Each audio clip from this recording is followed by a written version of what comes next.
All right, welcome. So how sleep impacts your brain.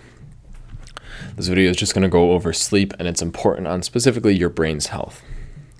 So if you guys are interested in completely transforming your lives through self-improvement, you can go ahead and click the link in the description. That top link is going to take you to book a call with me, a free one-on-one call, where I will just get to know you guys and we can discuss if you're a good fit for the coaching program. And then that second link will take you to my Instagram where you can send me a DM if you're more comfortable with DMs than getting on a call. But aside from that, we can get into the video. So how improving my sleep made me smarter. Right, so I'm going to quickly explain how simply just getting better sleep made me smarter, more sharp, more intelligent, right? So for a while, my sleep was starting to get messed up for a couple of reasons.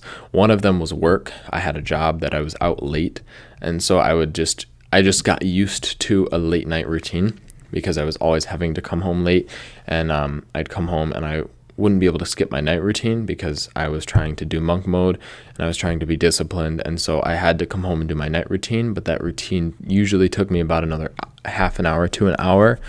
So I'd come home at like 10 or 11 and then I'd be up for another half an hour to an hour. And then I'd finally be able to go to sleep.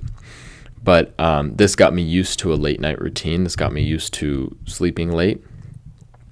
And because I got used to that, and because I was unwilling to change my wake up time, I ended up just getting a lot less sleep.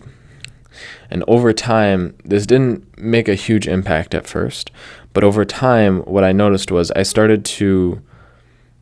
be making videos and I started to pause more. I do this now, I pause a lot now, but I started to pause because I genuinely just lost my place, because I genuinely just forgot what I was saying. Because it felt like there was clouding or fog in my mind and I couldn't move through it. I couldn't get through it. I couldn't process or think about or actually comprehend what I was trying to say. And so I'd just get stuck, right? And this started to happen pretty consistently. The other thing was I just noticed I had less knowledge overall. I had less overall wisdom to give just because my mind just couldn't access it.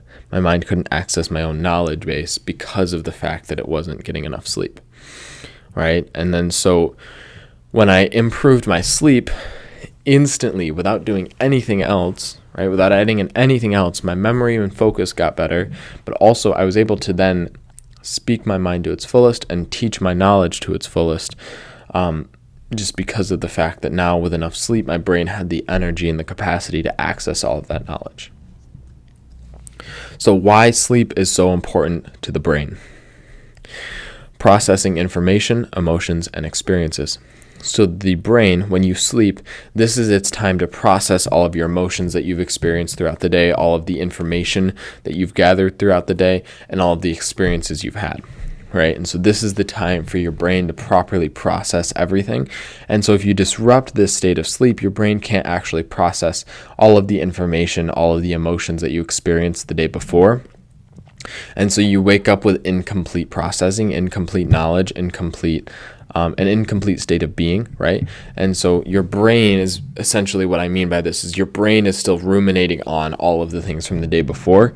It hasn't completely processed and comprehended everything from the day before.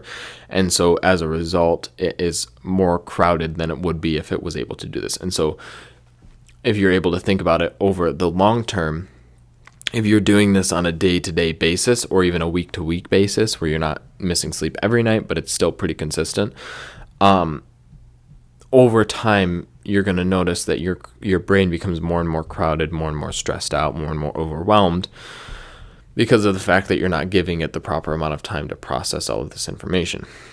Similar to fasting, when we go a period of time without eating, when we go a period of time without using our brains, which is what we're doing in sleep, it allows our brains to actually fully process all of the information that it's taking in. Just like our body, it's giving our body the time to process all the food we've been eating. So the next thing is storing memories. So this is the time when your brain will actually process and store your experiences as memories. And so if you don't give it this time to process and store these memories, this will not only damage your memory, but also you will simply have less access to memory. So you won't be able to fully access your memory banks because of the fact that your brain can't process this information and store it as memory, right? The other thing is these memories, what should be memory, but is actually still just unprocessed information, it ends up crowding the brain even more, and this adds to what we were talking about before. The next thing is recovery. This is the time for your brain to be in recovery, right? This is your brain's recovery time. It doesn't matter what you are doing, for the entirety of the day, your brain is pretty much running. And so this sleep time, this time for you to sleep, is your brain's recovery period. This is your brain's chance to actually not just process information, but also heal the body, recover, and send all of the necessary signals throughout your body to make sure that everything is on point and everything is taken care of as far as healing and regulating systems goes, as far as hormonal systems go, as far as digestion goes, everything, right? Everything is regulated within the brain. And so being able to properly recover, this allows the brain to, like I said, get its recovery in, but also do some of the work that it can't do when it's active. So the brain runs all day. And so this is the only time for it to really shut down, right? The brain's running all day long. And so if this is the only time for it to shut down and relax, then we need to make sure we're giving it that full amount of time, right? Because our brains work hard for us. And so we ought to give them what they deserve in the form of proper rest and relaxation at night. So the next thing is focus and dopamine. So when you get the right amount of sleep, when you get the proper amount of sleep, you get a deeper level of focus in the morning when you wake up. But also dopamine is produced in your sleep. So as I was mentioning, the hormonal thing, we need time for our brain to properly regulate hormones and all the different systems of our bodies. And dopamine is one of those things that is produced at night when we're sleeping.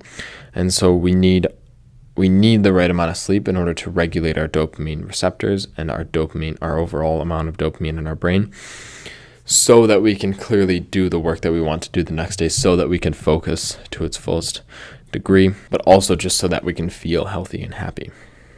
So the next thing is how to actually improve sleep. So for some reason, sleep is one of the things I have the most tools for. So we will go over all of those tools now. The first thing is red light. I turn red light on about 2 hours before I go to bed, but I do it like pretty much right before I do my night routine is usually when I'll put them on. But I will keep the red light on up until I go to bed. Red light works because it promotes melatonin release, and so this melatonin release will help you to properly ease into and get ready for sleep. The next thing is a solid night routine. So you couple that red light with a solid night routine, you will be able to calm down. You'll be able to wind down properly and get yourself into a relaxed state so that you're ready for bed.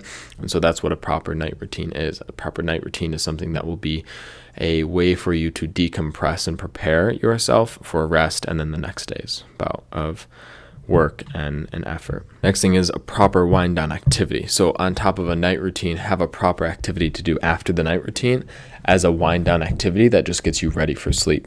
So my favorite thing to do is read. I think that's the best thing that you can do for a wind down activity, but you can really do anything. I mean, a drawing could be a good option in my opinion. But it really doesn't matter what the activity is. It's just something that you know will relax you. So if exercise makes you feel relaxed afterwards, go ahead and do that. But oftentimes exercise can actually re-excite our bodies, and so that might make it harder to sleep. So it's dependent on you and your specific body. But finding a good wind down activity to fall back on. Journaling is actually another really, really good one. Journaling is a great wind down activity. Next thing is no blue light. So I would remove any types of blue light anywhere from an hour to 2 hours before bedtime. I would wear blue light blockers if you can, just because even the bright artificial lights are going to fuck with your sleep. So I'd wear blue light blockers at about 2 hours before you're going to go to sleep. Try not to use any screens, but if you absolutely have to use screens, that's what the blue light blockers are for. And pretty much just reducing all screens that you're using before you go to bed. The next thing is actually the 3-2-1 rule. So the 3-2-1 rule is 3 hours before bed, you stop eating. 2 hours before bed, you stop drinking any liquids, so water and anything else. And then 1 hour before bed, you turn off any and all screens, and you would put on the blue light blockers, and you remove all blue light. So turn off all screens an hour before bed, stop drinking water 2 hours before bed, and stop eating 3 hours before bed.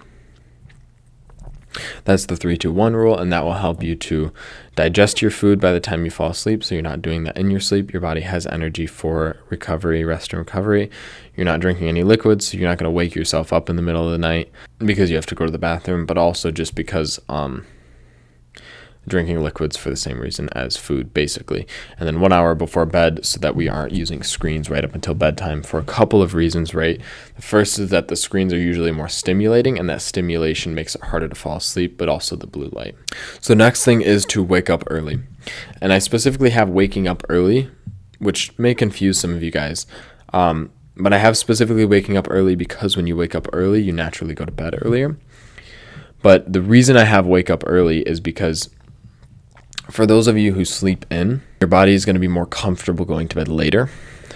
But the problem is that our bodies are naturally meant to sleep with the cycles of the sun. So when the sun goes down, that's when we are meant to go to sleep. When the sun comes up, that is when we are meant to wake up. And so when we offset this natural clock within our body, we get worse sleep as a result, no matter how long you sleep for. So you might be thinking like, well, I get more sleep if I sleep until 8 or 9, but at the same time, you're dysregulating your body's natural sleep cycle. And so over the long term, the quality of your sleep will decrease. And the thing I have with this is to go to bed early. So going to bed early and waking up early go hand in hand. By having this routine of consistently going to bed early enough so that you can sleep through the night and get proper amount of sleep during the night, and waking up early so that you're not oversleeping, so that you can then properly fall asleep the next night. Second to last thing that I have is exercising during the day. So exercising during the day and getting enough exercise in during the day utilizes all of the body's energy. So that way when we are ready for sleep, when it is time to go to sleep, we are actually relaxed and we are actually tired and we are actually ready to sleep because we have utilized the energy that we have for the day instead of letting it go to waste by sitting around, by being lethargic, because then we have more energy by the time it's time to go to sleep since we haven't used it. And so that makes it harder to sleep. And even if we do fall asleep, we have less quality sleep because of this energy and this desire to wake up and get up and start moving. And so exercising throughout the day is essential in order to properly regulate your sleep cycle. And so the last thing I have is work hard. For the same reason as exercise, work hard. When you are awake, you should not be in an idle state. You should not be trying to relax. You should not be trying to rest. You should be working as hard as you possibly can for the entirety of your day. For the entirety of the daylight hours we have, we should not be wasting it. For the entirety of the day's energy that we have, we should not be wasting it. We should be working as hard as possible and putting in as much effort as we possibly can to make the most progress towards our goals. Because through this, we will actually be fulfilled, we will be satisfied, we will have completed the things that we needed to do, so we're not thinking about all these things we should have done or that we need to do the next day, and we are properly tired because we have put in that amount of effort. So that is all I have for you guys. So if you want to completely transform your lives through self-improvement, go ahead and check out those links in the description. And if you guys want more content on self-improvement, you can go ahead and click the subscribe button. But aside from that, that is all from me, and I'm out of here. Peace.